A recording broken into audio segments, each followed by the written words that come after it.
What is up? What is up, YouTube? This is part 2, man. 𝗟𝗜𝗡𝗞𝗦, man.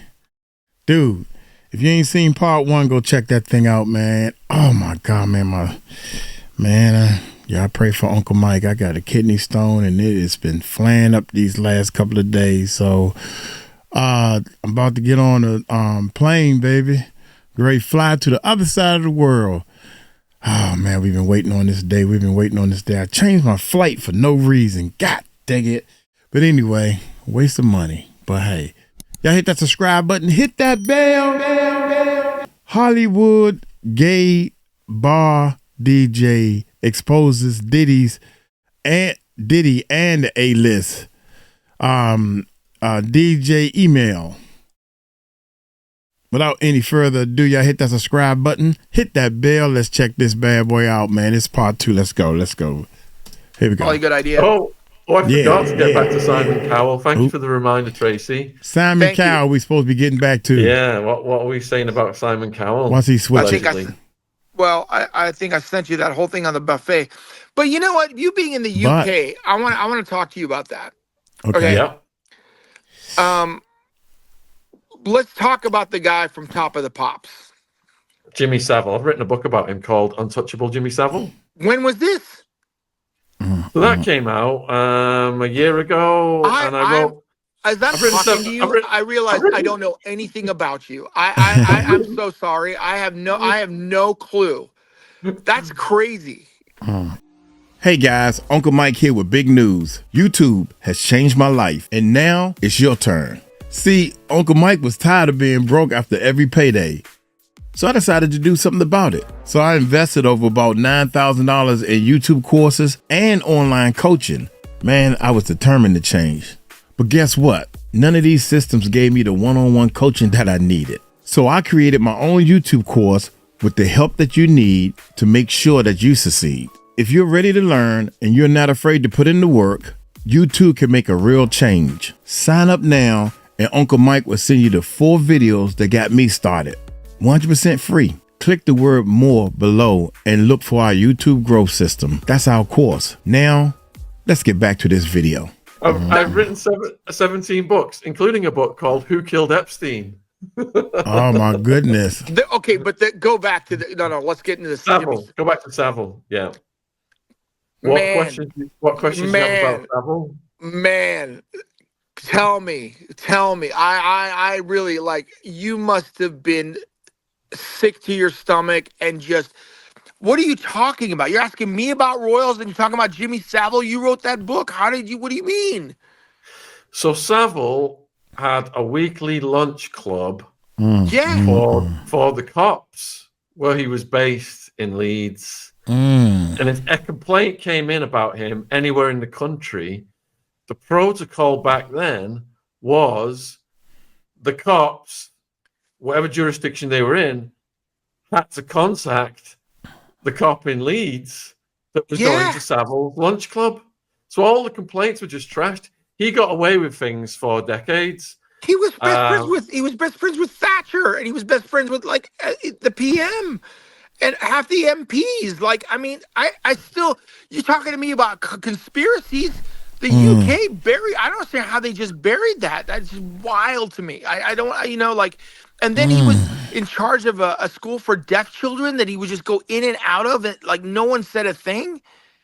So he raised a lot of money for a hospital called Stoke Mandeville Hospital, I know that.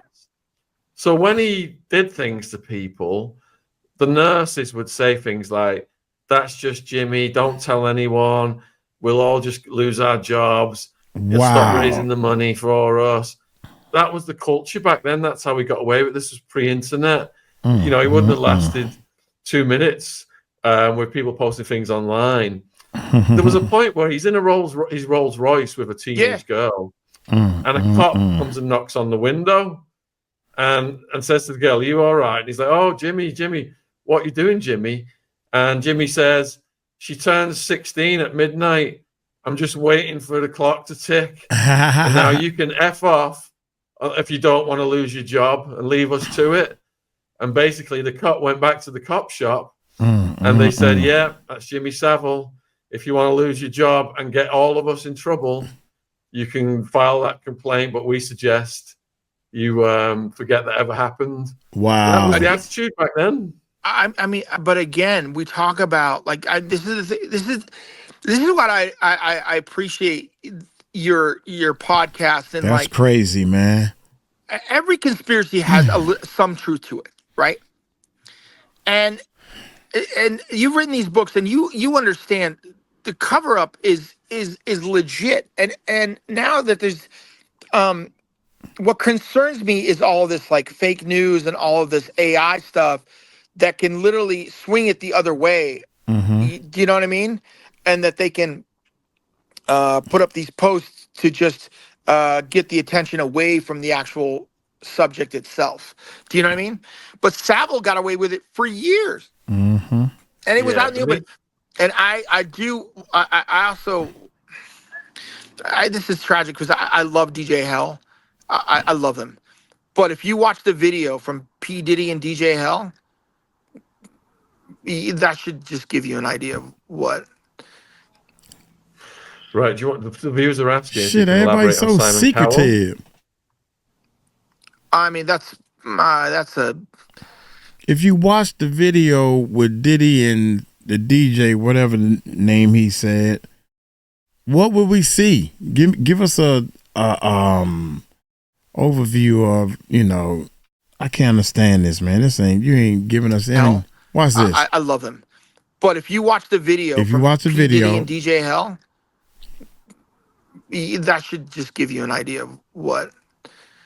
Where the video at? Right. Do you want the viewers are asking if you can elaborate on Simon Cowell? I mean, that's a. There's been rumors of that stuff going on after the what's it called, The Voice and America's Got Talent. I mean, this is what really is wild to me, that whether it's Nickelodeon or whether it's any time you've got children involved in anything, there should be more protocols to keep stuff and people and predators away from kids. Do you know what I mean? From the top down, there should be, unless it's the parents, there should be very little interaction between adults and. Do you know what I mean? Unless they're a coach, and even if they're a coach, they should be vetted. Man, do you know what I mean? The predators is the ones. The rich predators are the ones that's putting this stuff together. Disney World. The rich predators are the ones that's why they putting. We got to find a way to undercover. Get more kids involved in what we're doing. Every time I start talking about this, my heart start beating too fast, man. Maybe I got to cut out the coffee. This has been going on for. I mean, like, again, how many specials do you have to see? How many like documentaries do you have to see about some coach or somebody? Any person of power should be vetted. I mean, this should be. We shouldn't even have this conversation. Do you know what I mean? Just going back to Cowell then. So in this country, we had a guy called Max Clifford, who was a famous person who other famous people went to if they had a situation they wanted to manipulate. So say someone had a scandal that was about to come out. Right. Max Clifford would take this person on as a client, and he would redirect the media into a completely different direction, right, to hide the scandal for this person. Right. And Max Clifford is someone who helped Simon Cowell come onto the scene here in the UK. Now, Max Clifford himself ended up getting put in prison. Yeah, Max Clifford was a fixer, Pamela. Yeah, he himself ended up getting put in prison for committing these crimes, and he ended up unalived in prison. So his secrets went with him. Whether there were secrets about Simon Cowell or other people, they all went with him. Right. Being in Hollywood, the other thing too, I don't think that and this is where you get dangerous. I don't think the book has been written about. I mean, they've done enough specials, but man, I mean, when it comes out about the Church of Scientology is wild, wild. I mean, I can tell you, there's so many people that have like gone into that organization and been lucky to get out. It's wild. So, what do you know from firsthand experience that people have told you? I mean, like I'm just telling you, they separate. Like, here's the other thing too. That David Holthouse special that talked about that Kundalini yoga thing. Yeah. One of the first tells was that they separated the parents from the children. And that is exactly what they do in Scientology. So anytime you see parents and kids being separated, that should be sus. 100%. Yeah, I agree totally. All right, you've got tons of questions. I'm watching them come down. Yeah. Let's see. Well, let's get to the. Leave them to me. Don't start jumping on them. I'll do them. Okay, go for it. But when we were on the phone, we were talking about the night you almost got me killed. Me. You hooked me up with a guy. Let's just say he wanted some substances, and you hooked me up. You thought you were just doing us a favor. We were going to, do a good bit of business. But that guy ended up killing someone that night, didn't he? Okay, well, a bit of backstory. Okay. Backstory. I was with another adult actress. I know it seems like I have a pattern of this, but she was pregnant with a child, which I tragically lost a couple of years ago. Oh my goodness! So but prior to all this, right, I had been DJing in Hawaii, and after a gig, I would go to the Tiffany store, and then she goes in one day, and she's like buying some expensive stuff. I'm like, I didn't make that much money. And then she breaks down, and then she says, well, and then she tells me that she's pregnant, and then she has been body packing Go Fast on her on these trips and taking it to Hawaii. And I'm like, okay, I'm gonna have a child. I can't have my future wife. And I was living in San Francisco at the time. I'm like, I can't obviously have this for my wife and child, right? So I had figured out a way that I could take 2 dinner plates and vacuum seal them, and they would be in the shape of a vinyl record, and then put them in my records.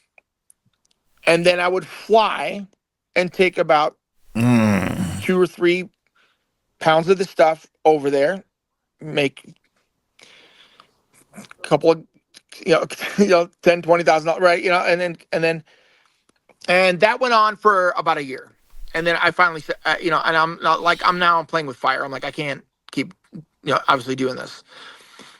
So in order to get out, they're like, you got to put us in touch with somebody who could supply us. And I said, okay, I'll set up this meeting. Now, the guy that I knew had a pit bull, right? And this other guy, Dakota, had a pit bull. And this is what's crazy, is that we're talking about $1 million deal, right? And it started going south because one pit bull bit another pit bull, and he's like, no, he owes me $2,000 for this vet bill. I'm like, you know what I'm saying? It's crazy to think how petty stuff gets, right?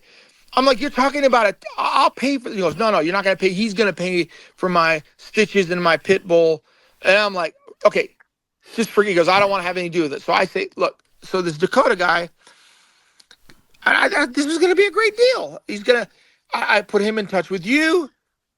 They take over the operation, and I just make some cream off the top. Next thing you know, you call me 3 days later. You're like, what happened to your guy? He locked me in a garage for 2 days, and I'm like, oh, you didn't hear. Go, and you can continue from the story. Go. So tell me your. So all right, just to expand on what you're saying.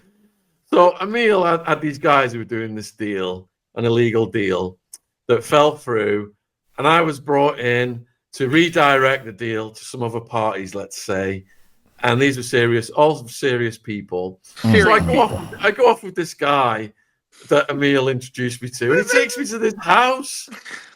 Now I go into this house, and there was like a little Asian lady. Yeah. This dog that looked like it could kill me in just one bite. That's the dog in question. Go ahead. Yeah. It was like entering a house where, you know, you're having fun, blah, blah, blah, and you walk through the door, and the hairs on your arms just stand up. You're like, danger, danger, danger, danger. And yeah, I had a really bad vibe from that house and that person, and that deal didn't go ahead, and that guy went off and killed somebody, didn't he? Same night? Him and his girlfriend ended up robbing and killing the guy, Rick from Empire Glass, which is crazy. Crazy. The same night after I went to that house. Yeah. Do you realize how much stuff we've avoided? I mean, yeah. I mean, that should be in the document. I mean, I don't know. That's a whole nother chapter. This is why I'm still smiling, Emile. I'm just happy to be alive. I wake up every day. I just feel so blessed. I've got this life, you know, from the dangerous situations we put ourselves in, also to facing 200 years at one point in the jail for the importation case. And when you get your life back, you just, wow. And I know you've got a lot of wild man stories as well, but let's get back to some of the questions about the celebs before we go back to the old days. All right, so did you see any online influencers with celebs? That's from T-Lou. Yeah, that started. Yeah, I mean, the online thing has been. I had to do a gig with a guy named Johnny Bananas, and I don't even understand it, Sean. The guy comes in with a Maserati.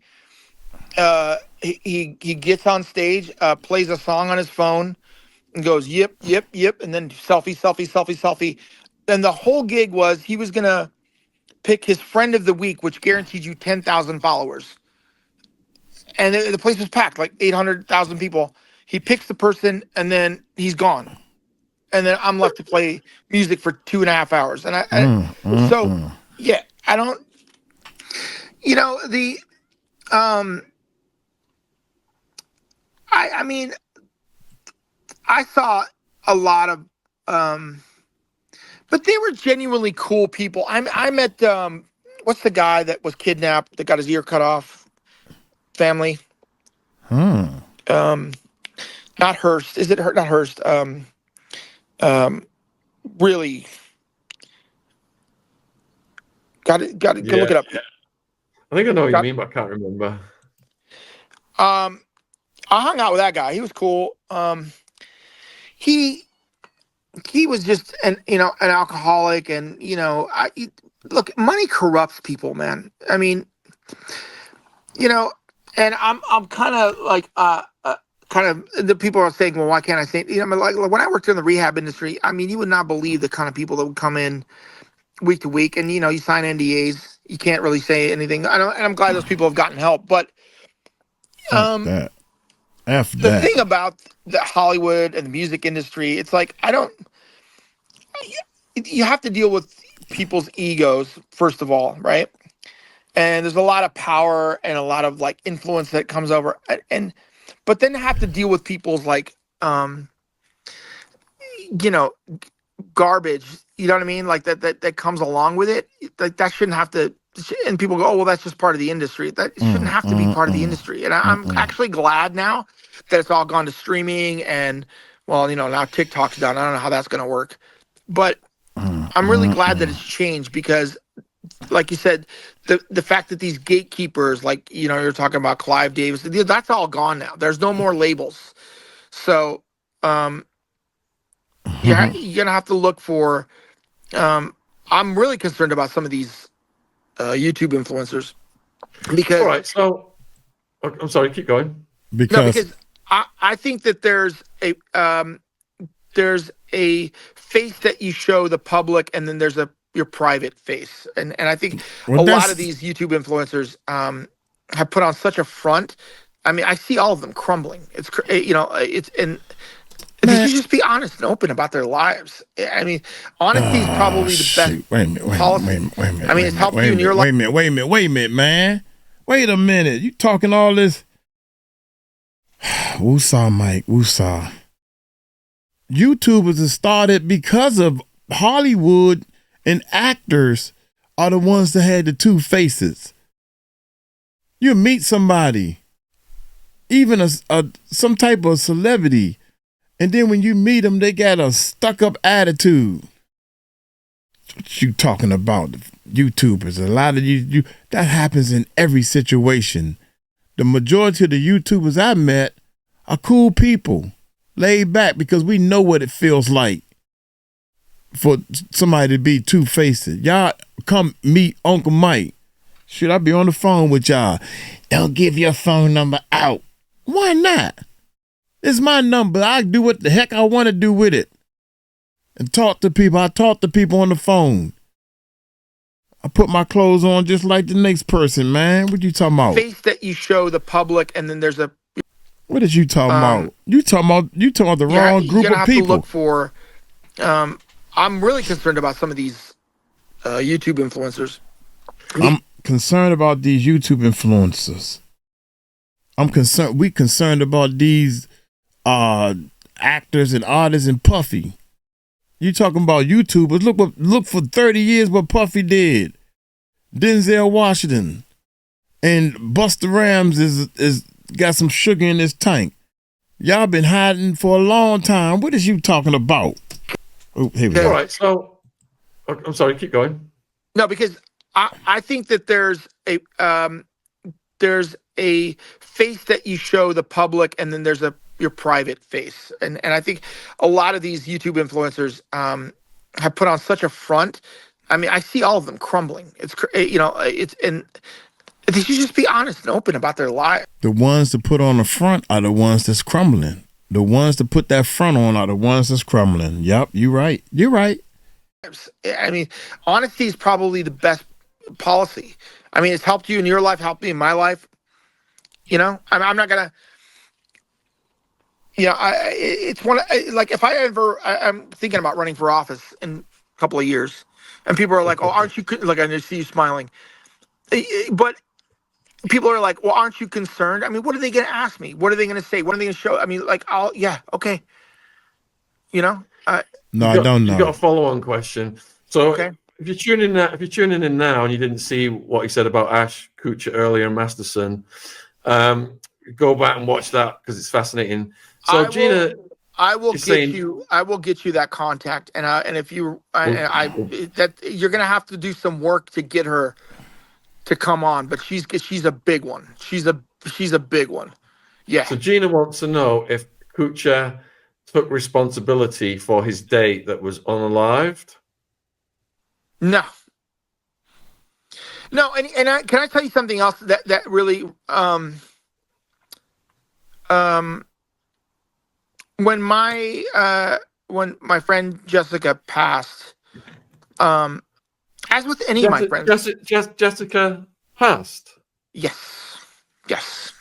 Our mutual friend, Jessica? Yes, she passed. And that was wild. That's a whole nother story. But oh, my goodness. What were the circumstances of that?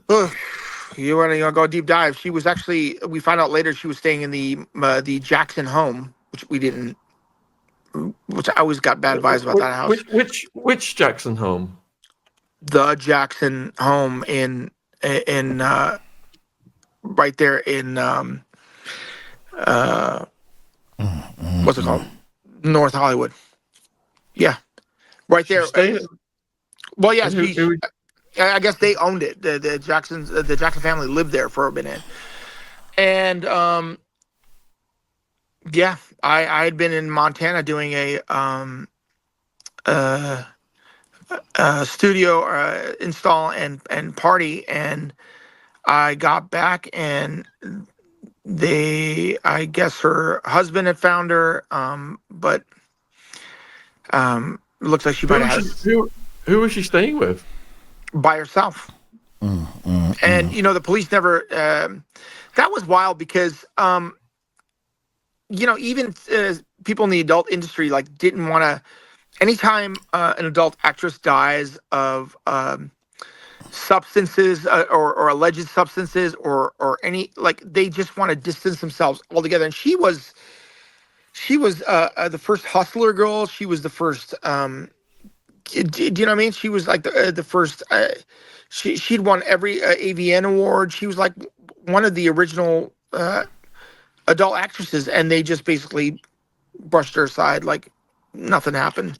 Do you think she was unalive because of what she knew about these elites she'd been doing films for? I mean, she knew a lot of stuff. I mean, there's not. I mean, I don't think that. I mean, she just might have had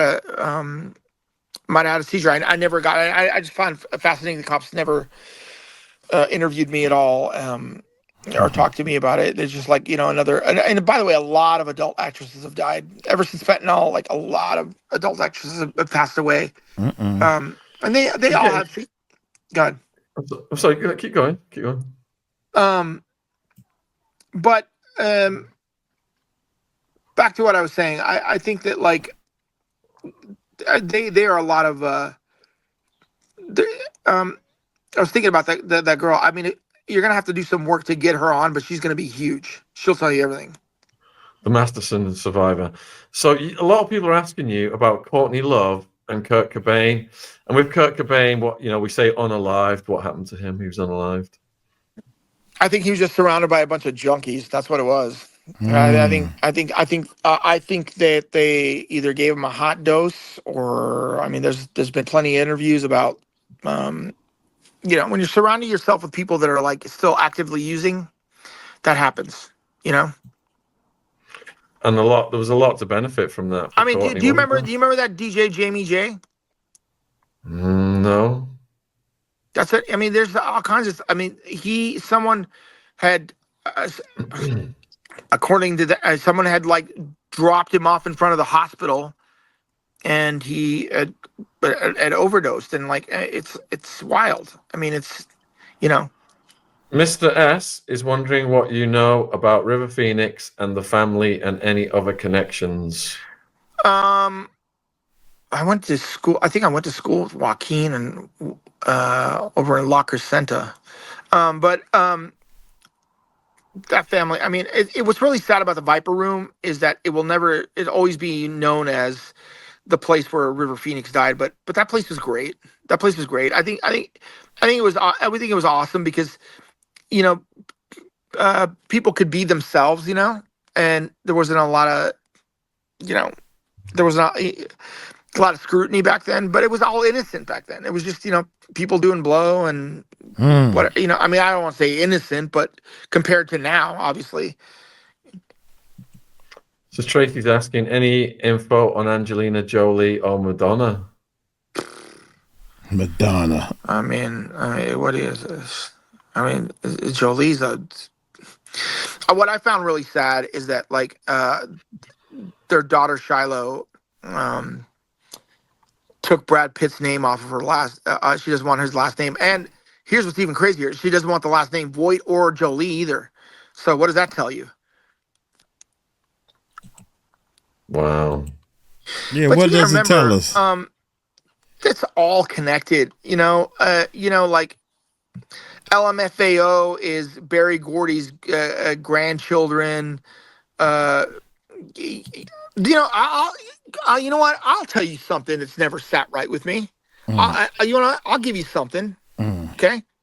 Yeah. From the DJ world. You know, Samantha Ronson has gotten away with, and the two Olsen twins have gotten away with a lot, dude. You know that not only were they with Heath Ledger, but they were both spotted with DJ AM before he overdosed. And no one's ever like, it's like, oh, you don't know. I mean, like they go out with you the night before and you don't know anything and you're supposed to look out for them. I don't buy it. Yeah, Samantha Ronson's gotten away with a lot. Shirley's asking, is Tom Hanks squeaky clean? As far as I know, I don't know anything about that. Yeah, Nicole they've Richie. not asked- Yeah, Oprah's very powerful, isn't she? I mean, back to the whole Queen Latifah thing, man.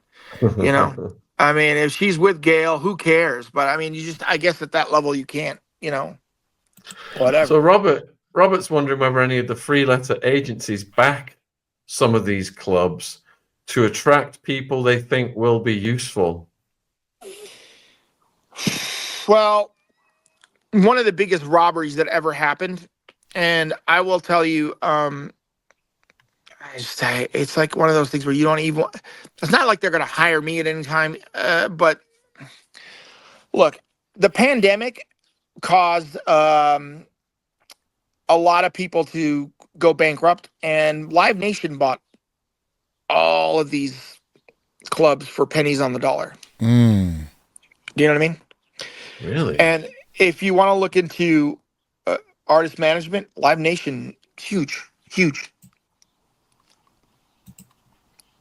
Okay, let me go to the next one. We've got, do you know anything about the Self-Actualization Fellowship? Thank you for being here. Yeah, I do. I go there. You go there? Yeah, I do. I go there. What is it? What is it? That's wild that someone asked me about that. Again,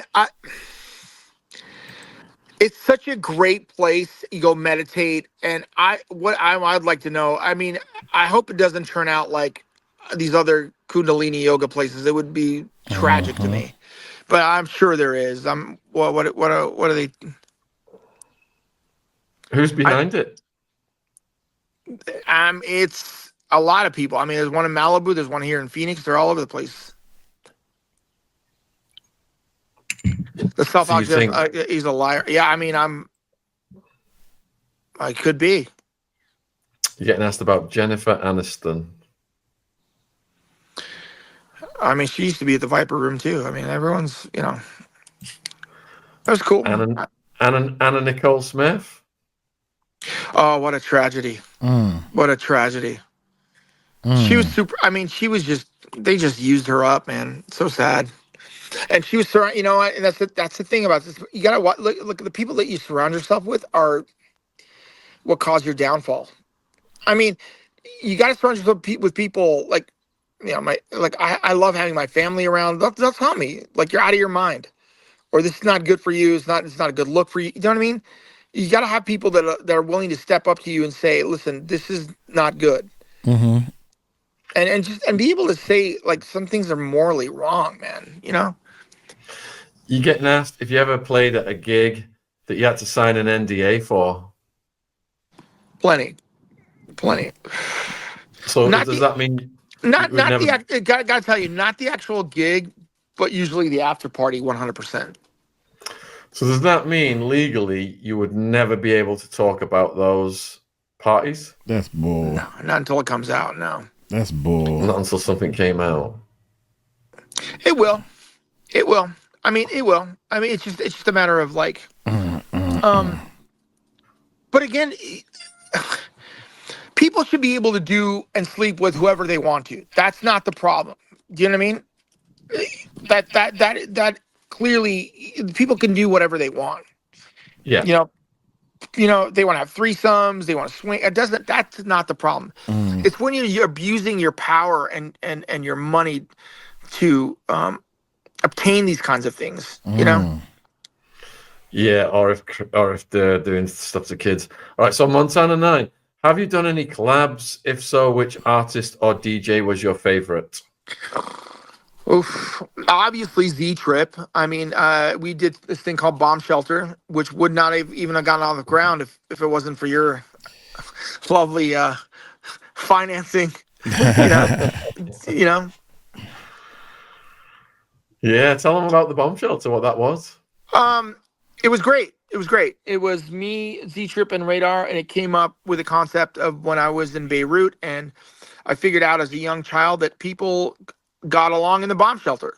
Jews, Arabs, Muslims, everybody got along in the bomb shelter. So when I created a DJ crew, I wanted to create an environment where everybody could get along. It didn't matter if you were gay, straight, black, Hispanic, doesn't matter what you were, that we would all get along in the bomb shelter. And that's where we started the bomb shelter DJs. And it's still one of the best things I've ever done. What he just mentioned was how the world should be in the first place. Everybody get along. Imagine that. What you just said was, I'm trying to create a place. I'm trying to create a place which is called the world, where everybody just get along, man. Who cares what you are? Stop trying to hide what you are. Black, Hispanic, doesn't matter what you were, that we would all get along in the bomb shelter. And that's where we started the bomb shelter DJs. And it's still one of the best things I've ever done. I collaborated with Radar. Recently played with Maceo Plex. That guy's great. There's been so many collabs of people. It's been amazing. I also I started teaching at the university and teaching DJ classes and Ableton, which has been fantastic. How's D-Trip and Radar doing these days? Radar is doing well. He's around, and D-Trip's on tour with LL Cool J. Wow, good to hear it, man. Oh, thoughts on Chester Bennington? Yes. What do you want to know? I can tell you a story. Go for it. So, when I was a senior in high school, maybe my first year of college, and we're Middle Eastern Arab family, and all of a sudden we hear this guy with a guitar, and I said I love you, and strumming his guitar at 2 a.m. and we're like, what are you doing, dude? And we open the window and it's this guy, and he's like, oh, I'm here to see your sister. I'm like, my sister's 12. What are you talking about? And my brother and I were gonna beat him senseless. And then he goes, I'm here to talk to your sister. And I'm like, and then my cousin Naveen comes out, which is basically my sister. And she's like, Chester. And it was Chester Bennington. And he was in love with my cousin Naveen for a long time. He was always kind of a weird, he was kind of like a reclusive dude, he was just kind of himself, always kind of in his head a little bit. And then Z-Trip did a collab with him. He's an Arizona guy, man. He's a good guy.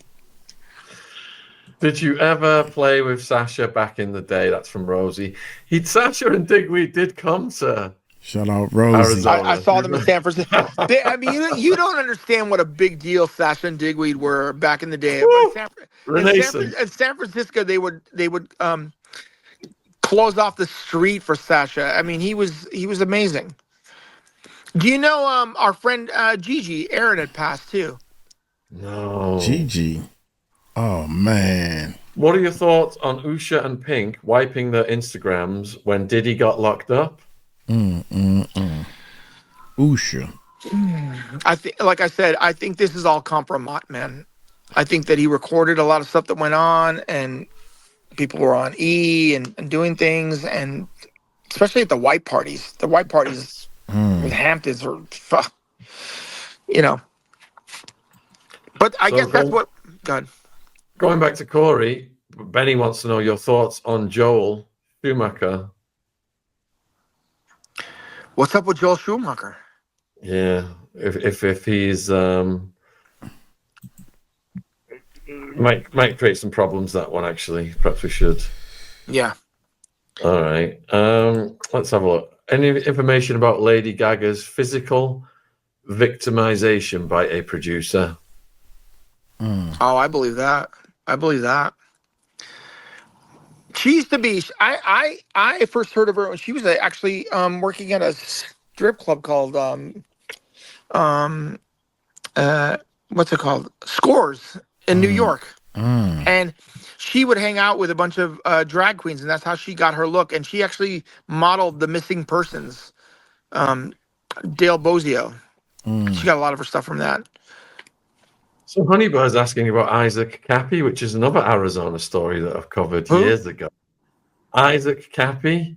So he was a guy, he did some acting, and then he started speaking out about the club, and then he got unalived in Arizona off a bridge. There's a lot of theories about what happened to him. Was I DJing at the Crowbar when they were gonna kidnap you? The crowbar. That was around that time. Yeah. And what Emile is referring to is if you've watched my documentary on Max, it's actually number 3 today on Max. That's amazing. On number 2.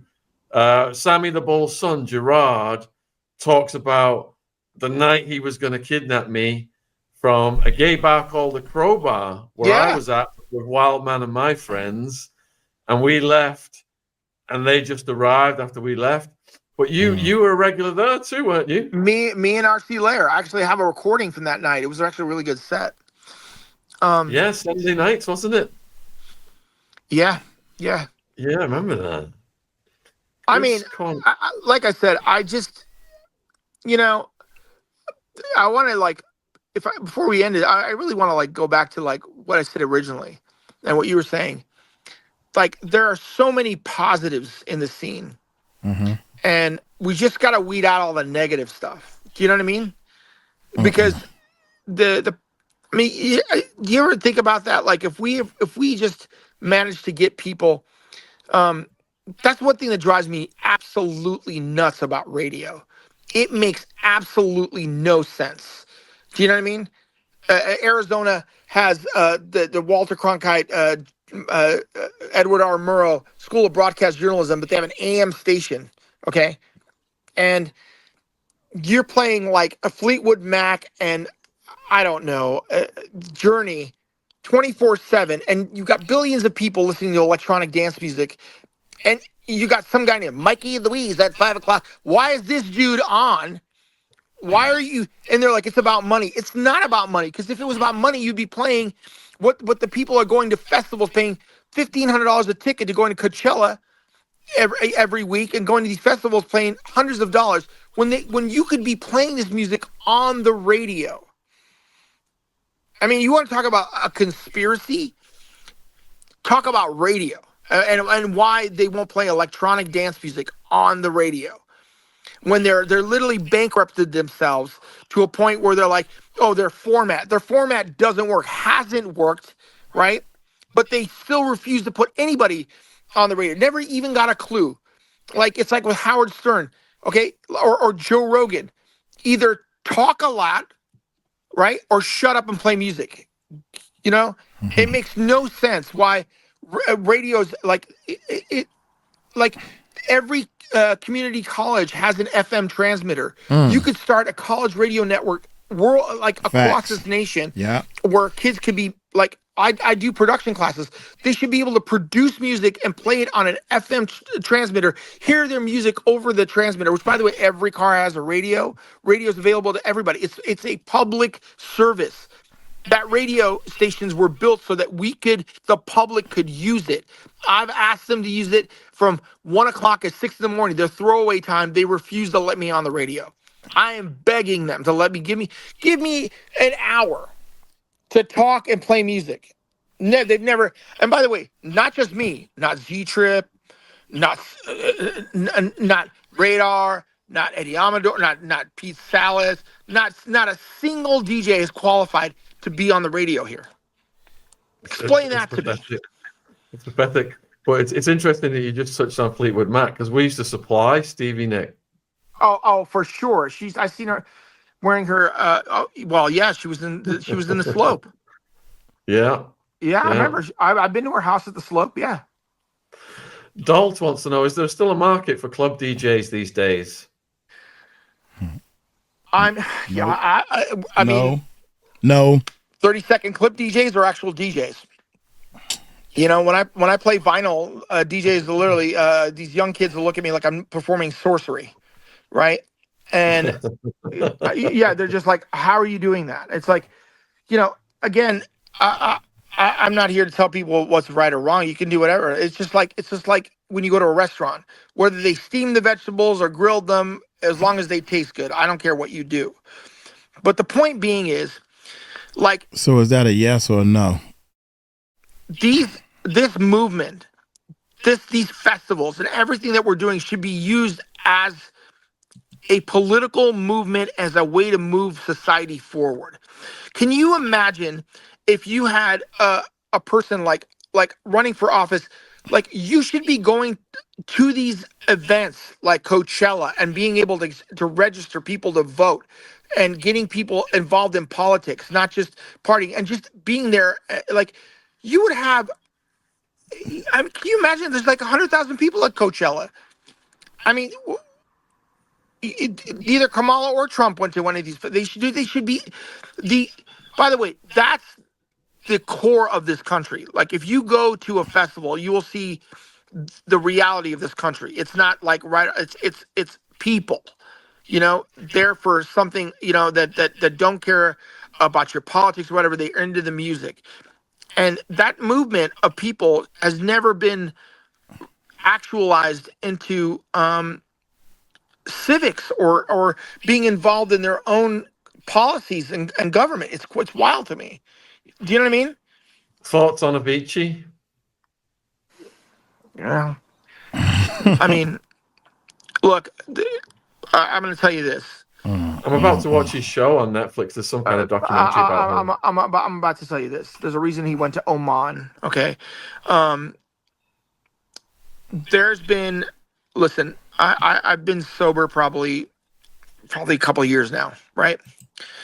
And there has been obviously, and I've lost a lot of friends due to the fact that the snow now has been tainted with other substances, right? And I think it's the fact that the fact that fentanyl has gotten into this supply. Let's just call it. Let's just call it F. Okay. Yeah. Has gotten into the supply, has caused a lot of death, and it's not. Look, it's not safe anymore, at all.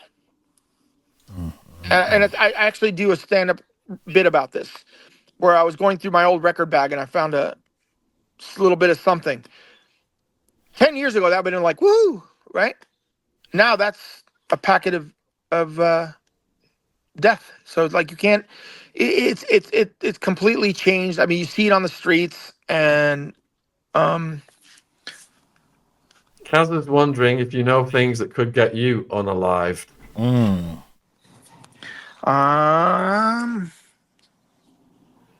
Not.